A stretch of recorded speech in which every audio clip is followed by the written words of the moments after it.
Hello friend, this is our next tutorial related to subject data structure.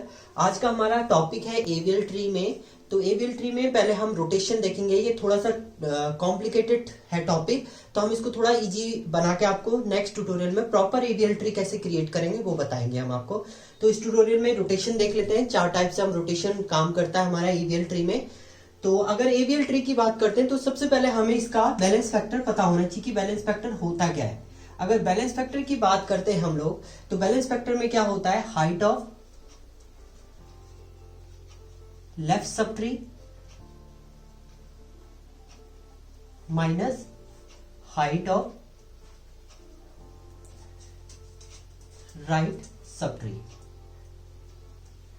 और अगर balance factor हमारे पास या तो -1 होना चाहिए, या 0 होना चाहिए, या 1 होना चाहिए। अगर ये 3 है तो ये एक्सेप्टेबल होगा, नहीं तो ये क्या हो जाएगा, हमारा रिजेक्टेड हो जाएगा। उस कंडीशन में हमें इसे रोटेट करना पड़ेगा, या तो इसको लेफ्ट राइट रोटेट करना पड़ेगा, या राइट राइट रोटेट करना पड़ेगा, या लेफ्ट लेफ्ट रोटेट करना पड़ेगा।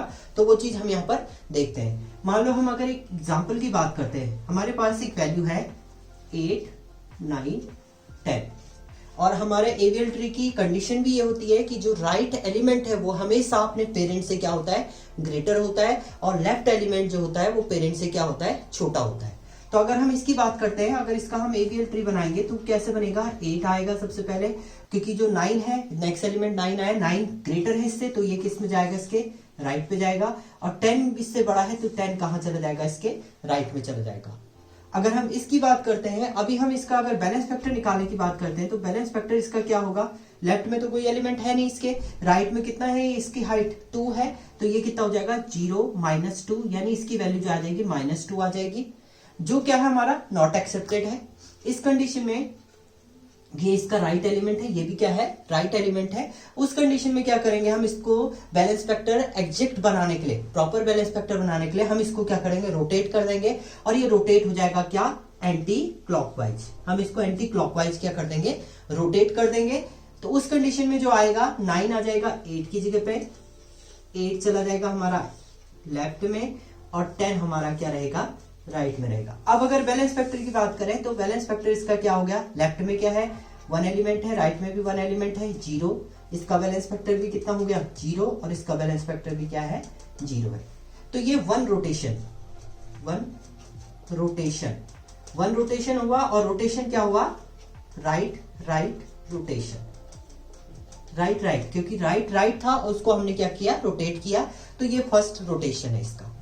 सेकंड रोटेशन है, अगर यही चीज हमें अपोजिट में मिल जाए, 10, 9 एंड 8 हो, तो उस कंडीशन में हमारा कैसा बनेगा, अगर हम एवीएल की बात करते हैं तो ये 10 एलिमेंट होगा, ये 9 होगा, और ये इसका 8 होगा, क्योंकि जो 10 है, 10 से छोटा एलिमेंट है 9, तो लेफ्ट में आएगा 10 के, 9 से भी छोटा है 8, तो वो भी क्या आएगा, इसके लेफ्ट में आएगा। अगर हम यहाँ पर बैलेंस फैक्टर की बात करते हैं तो इस कंडीशन में बैलेंस फैक्टर कितना हो जाएगा, 2 - 0, क्योंकि इसके लेफ्ट में जो हाइट है वो 2 है, और राइट में एलिमेंट हाइट जो है वो 0 है, इसलिए इसकी जो बैलेंस फैक्टर हो जाएगा वो हो जाएगा 2।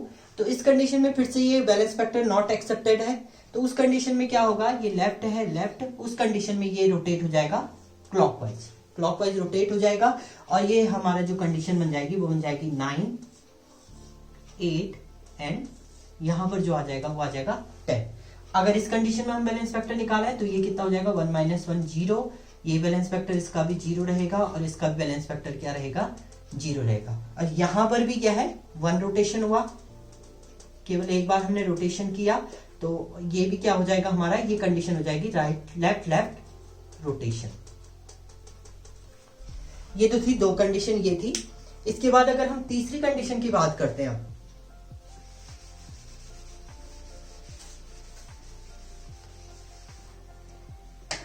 अगर हमारे पास ऐसी कंडीशन है 10, 12, 11, अगर हम इसका एवीएल ट्री की बात करते हैं तो सबसे पहले 10 आया, 10 के राइट में जाएगा 12, क्योंकि 10 से ग्रेटर है, और 11 क्या है, 10 से तो बड़ा है, राइट में जाएगा, बट 12 से छोटा है, इसलिए ये कहां चला जाएगा, इसके लेफ्ट में चला जाएगा। अगर हम इसकी बात करते हैं तो ये R है और ये L है, तो इस कंडीशन में जब अगर हम अब इसका बैलेंस फैक्टर हम निकालेंगे तो इसका बैलेंस फैक्टर क्या होगा, इसकी हाइट लेफ्ट तो 0 है, राइट में इसकी हाइट कितनी है 2 है, तो 0 माइनस 2 यानी क्या हो गई हाइट -2 हो गई, जो फिर से क्या है रॉन्ग है, नॉट एक्सेप्टेड है। तो इस कंडीशन में हम फिर से इसको क्या करना है, हमें बैलेंस फैक्टर इसका प्रॉपर क्रिएट करना है। तो उस कंडीशन में जब भी ऐसा होता है तो राइट लेफ्ट को पहले हम कन्वर्ट करेंगे राइट रोटेशन, इसको हम लोग कन्वर्ट करेंगे राइट रोटेशन में, यानी हमें उस कंडीशन में क्या करना है, इस 11 को क्या करना है, यहां से रोटेट कर देना है, ये 12 की जगह पर आ जाएगा, 12 क्या चला जाएगा इसके नीचे चला जाएगा। तो अब जो हमारा एवियल ट्री बन जाएगा वो बन जाएगा 10 11, यहां पर जो आ जाएगा वो 12 हो जाएगा। और इस कंडीशन में अगर हम देखें तो ये क्या हो जाएगा, राइट रोटेशन, ये 1 रोटेशन में ये आएगा, इसमें 2 बार रोटेशन होगा, फर्स्ट रोटेशन ये हो जाएगा, फर्स्ट रोटेशन बोलेंगे हम इसको, 1 रोटेशन बोलो या फर्स्ट रोटेशन बोलो। तो उस कंडीशन में ये आर हो गया। अब फिर से ये क्या होगा, ये फिर से हमारा रोटेट होगा। इस कंडीशन में अगर हम देखें तो बैलेंस फैक्टर फिर से हमारा -2 ही बच रहा है इसका। उस कंडीशन में दोबारा से रोटेट होगा एंटी क्लॉकवाइज, और हमारे पास जो बन जाएगा एक्चुअल वो बन जाएगा 11, यहाँ 10 और यहाँ कितना आ जाएगा 12 आ जाएगा। उस कंडीशन में अगर बैलेंस फैक्टर देखें तो इसका कितना हो जाएगा 0, इसका बैलेंस फैक्टर भी 0 हो जाएगा और इसका बैलेंस फैक्टर भी 0 हो जाएगा, जो एक्सेप्टेड है। अब नया एलिमेंट अगर हम इसमें ऐड करना है तो डायरेक्टली हम ऐड कर सकते हैं, ये इसका क्या हो जाएगा सेकेंड रोटेशन। तो आपको ये भी पता होना चाहिए कितने रोटेशन के बाद हमारा जो एवियल ट्री है वो प्रॉपर तरीके से बन रही है, क्योंकि एग्जाम में ये क्वेश्चन भी पूछता हूँ कितने रोटेशन हमारे अप्लाई हो रहे हैं इसको एग्जैक्ट बनाने के लिए। तो यहाँ पर जो बने हैं वो 2 रोटेशन हुए हैं, इससे पहले के जो दोनों हमने पढ़े थे उसमें केवल सिंगल रोटेशन हमारा हुआ था। अब इसके बाद है हमारा थर्ड कंडीशन है, अगर हम थर्ड कंडीशन की बात करते हैं 10 8 9, लास्ट फोर्थ कंडीशन की बात करते हैं। अब इसमें अगर एवियल ट्री हम बनाएंगे तो सबसे पहले यहां पर 10 आएगा, नेक्स्ट 10, इसके बाद क्या है 8 है, 8 कहां जाएगा 10 के लेफ्ट में जाएगा 8। अब 9 की बात करते हैं तो 9 10 के लेफ्ट में रहेगा, बट वो 8 की क्या आ जाएगा राइट में आ जाएगा, तो 9 यहां आ जाएगा। अगर इसकी बात करें तो ये एल आर है। इस कंडीशन में क्या होगा हमें, अब इसका अगर बैलेंस फैक्टर हम निकालें तो इसका बैलेंस फैक्टर कितना हो जाएगा 2 माइनस 0, क्योंकि राइट में इसका कोई एलिमेंट नहीं है, तो इसका जो बैलेंस फैक्टर है वो कितना आ गया 2 आ गया, जो क्या है गलत है, इसको फिर से हमें सही करना है। तो उस कंडीशन में सबसे पहले हम क्या करेंगे, इस एल आर को हम कन्वर्ट करेंगे लेफ्ट रोटेशन, लेफ्ट रोटेशन में करेंगे तो ये यहां से क्या हो जाएगा रोटेट हो जाएगा, और इसके बाद जो हमारे पास एवियल ट्री बन जाएगा वो बन जाएगा 10